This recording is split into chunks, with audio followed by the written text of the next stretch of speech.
रीना को जैसे ही पता चला कि उसकी स्क्रैच लॉटरी में पूरे 1 करोड़ रुपए निकले हैं, उसने उसी वक्त पति से तलाक लेने का फैसला कर लिया। उसे क्या पता था कि वो टिकट असली नहीं, सिर्फ एक प्रॉप था। दरअसल रोहित की कंपनी की एनुअल पार्टी में बॉस ने सभी कर्मचारियों को मजाक मजाक में नकली स्क्रैच कार्ड दिए थे। हर कार्ड में 1 करोड़ का इनाम दिख रहा था ताकि माहौल मजेदार बने। ऑफिस में सब जानते थे कि ये फेक है, लेकिन रोहित गलती से वो टिकट घर ले आया। घर पहुँचते ही रीना और उसकी माँ की नजर टिकट पर पड़ गई। दोनों ने बार बार चेक किया और यकीन कर लिया कि सच में करोड़ों लग गए हैं। रीना खुशी से पागल हो गई। रोहित सच बताने ही वाला था कि तभी रीना ने उसे रोक दिया। फिर ठंडे चेहरे के साथ बोली, हमें तलाक चाहिए। रोहित को लगा वो मजाक कर रही है। उसने फिर समझाने की कोशिश की कि टिकट नकली है, लेकिन सास को लगा वो पैसे अकेले हड़पना चाहता है। उन्होंने तुरंत कह दिया कि इस पैसे पर रोहित का कोई हक नहीं। रीना भी बोली, जिसने पहले टिकट देखा पैसा उसी का। इस 1 करोड़ से तुम्हारा दूर दूर तक कोई लेना देना नहीं। रोहित को यकीन नहीं हुआ कि सिर्फ पैसों के लिए उसकी पत्नी रिश्ता तोड़ रही है। रीना फिर बोली, अब तुम और मैं बराबर नहीं रहे, अपनी औकात याद रखना, कल चाहे कुछ भी हो जाए तलाक तो होकर रहेगा। ये कहकर उसने उसी समय फोन निकालकर डिवोर्स अपॉइंटमेंट तक बुक कर दी। लेकिन उसे क्या पता था कि उसी कंपनी पार्टी में रोहित को बड़ी प्रमोशन मिली थी। कंपनी के चेयरमैन ने उसे ग्रुप पार्टनर बना दिया था, एक नई शाखा की जिम्मेदारी दी थी और साथ में 5 करोड़ के शेयर भी। मगर रीना और उसकी माँ अब भी उसे मामूली नौकरी करने वाला आदमी समझकर बेइज्जत किए जा रही थी। तभी रोहित का दोस्त करण भागता हुआ घर आया और उत्साह में रीना से पूछ बैठा, सच में 1 करोड़ लग गए क्या? रीना मुस्कुराकर उसके गले लग गई। हाँ जान, हम अमीर बनने वाले हैं। दोनों को इतनी नजदीक देखकर रोहित सन्न रह गया। तभी रीना ने बिना शर्म के सच उगल दिया कि वो हमेशा से करण से प्यार करती थी, यहाँ तक कि उसके पेट में पल रहा बच्चा भी उसी का है। ये सुनते ही रोहित अंदर से पूरी तरह टूट गया। उसने शांत होकर कहा, तलाक चाहिए तो ठीक है, लेकिन घर से खाली हाथ जाओगी। स्क्रैच कार्ड शादी के दौरान मिला था, फिर भी मैं उसमें से 1 रुपया नहीं लूंगा। रीना को लगा कि जब वो करोड़पति बनने ही वाली है तो इन छोटी बातों से क्या फर्क पड़ता है। उसने तुरंत हामी भर दी। अगली सुबह दोनों ने जाकर तलाक फाइनल कर लिया। बाहर निकलते वक्त रीना घमंड से बोली, आज के बाद हमारा कोई रिश्ता नहीं, तुम जिंदगी भर गरीब ही रहोगे और मैं बनूंगी करोड़पति। रोहित हल्का सा मुस्कुराया, बस उस वक्त तुम्हारा चेहरा देखने लायक होगा जब पता चलेगा कि वो टिकट नकली था। तलाक के तुरंत बाद रोहित ने वकील से मिलकर सारी प्रॉपर्टी अलग करवा ली। उसने रीना के नाम से जुड़े सारे बैंक अकाउंट भी बंद करवा दिए ताकि वो उसका 1 रुपया भी इस्तेमाल न कर सके। तभी अस्पताल से फोन आया। डॉक्टर ने बताया कि रीना के पिता के इलाज का बिल तैयार है। दरअसल उनके ससुर एक दुर्लभ बीमारी से पीड़ित थे और महीनों से महंगी इंपोर्टेड दवाइयों का खर्च रोहित ही उठा रहा था। लेकिन इस बार उसने साफ कह दिया, अब हमारा कोई रिश्ता नहीं, आगे का खर्च उनकी बेटी संभाले। दवा बंद करनी है या मरीज को डिस्चार्ज करना है, फैसला वो करे। उधर अस्पताल में बिल देखकर रीना के होश उड़ गए। रकम इतनी ज्यादा थी कि उसके पास देने के लिए पैसे ही नहीं थे। डॉक्टर ने चेतावनी दी कि जल्दी भुगतान नहीं हुआ तो उसके पिता की हालत बिगड़ जाएगी। रीना घबरा गई क्योंकि असली पैसे तो उसे अगले दिन लॉटरी क्लेम करने के बाद मिलने थे। तभी उसकी माँ ने सलाह दी, फोन से लोन ले लो, कल पैसे मिलते ही चुका देंगे। ये सुनकर रीना ने तुरंत 50 लाख का लोन लेकर अस्पताल में जमा कर दिया। लेकिन लालच यही नहीं रुका। उसे यकीन था कि अगले दिन वो अरबों की मालकिन बनने वाली है, इसलिए उसने और बड़े लोन लेने शुरू कर दिए। कुछ ही घंटों में उसने लग्जरी बैग्स, महंगी गाड़ियाँ, आलीशान बंगले और हाई फाई पार्टियों पर करोड़ों उड़ा दिए। उसे बिल्कुल अंदाजा नहीं था कि ये दिखावा बहुत जल्द उसकी जिंदगी तबाह करने वाला है। अगली सुबह वो अपने रिश्तेदारों और दोस्तों के साथ पूरे रौब में लॉटरी सेंटर पहुंची। अच्छा हुआ उस निकम्मे रोहित से तलाक हो गया, नहीं तो आधे पैसे उसे देने पड़ते। रीना की माँ ने तो पहले से बेटी ध्यान से देखिएगा।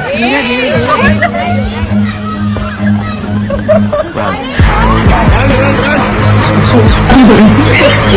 run!